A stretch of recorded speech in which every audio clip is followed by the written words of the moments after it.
Moving on, as South Africa moved into stage 1 load shedding today, we are joined by Ellies CEO Wayne Samson, whose company sells generators, and he's here to discuss its latest restructuring update. Wayne, thank you so much for making the time to join us. Of course, you are now confirming that the company is going ahead with its debt restructuring, and you've also made mention of a corporate restructuring. Bring the two together for us and help us understand, how does your corporate restructuring alleviate the debt pressure that the company is facing?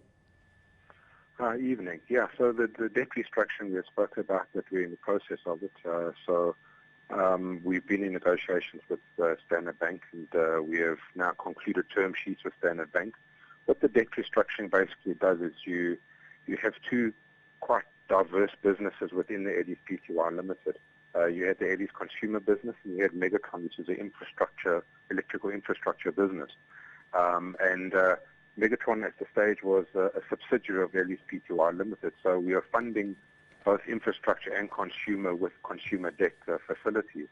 With the restructuring now, we'll be able to put the correct debt structure behind each business. So the infrastructure business could have more of contract debt behind it, and on the consumer business have the debt restructured according to what its requirements are. So the debt restructuring will help facilitate and help both businesses grow as it should.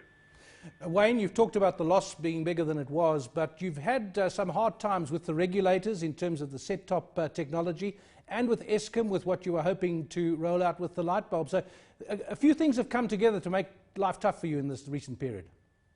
Yeah, in the last year or so, we've faced really the perfect storm, where we had RMR projects cancelled, etc., the delay in the DTT, and some other projects. But, we've got to put that behind us.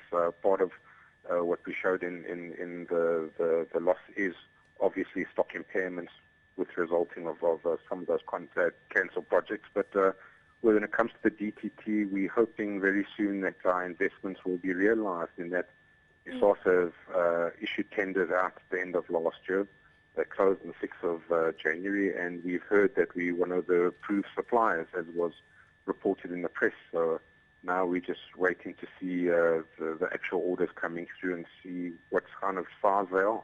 Wayne, of course, there's also another set of good news, and that's you forging ahead with satellite antennas as well as inverters. No doubt that's going to be driving some optimism, because that should be good for business. Yes, it is. I mean, the loss of electricity for the country isn't very good, but we are benefiting from it. We sell the generators and inverter trolleys, which is basically a UPS for your home.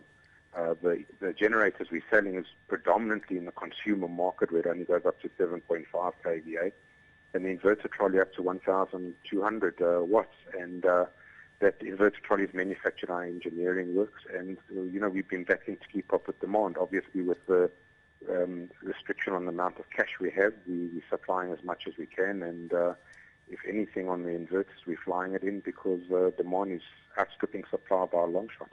Wayne, thank you so much for making the time to join us. Of course, that is the CEO of Ellies.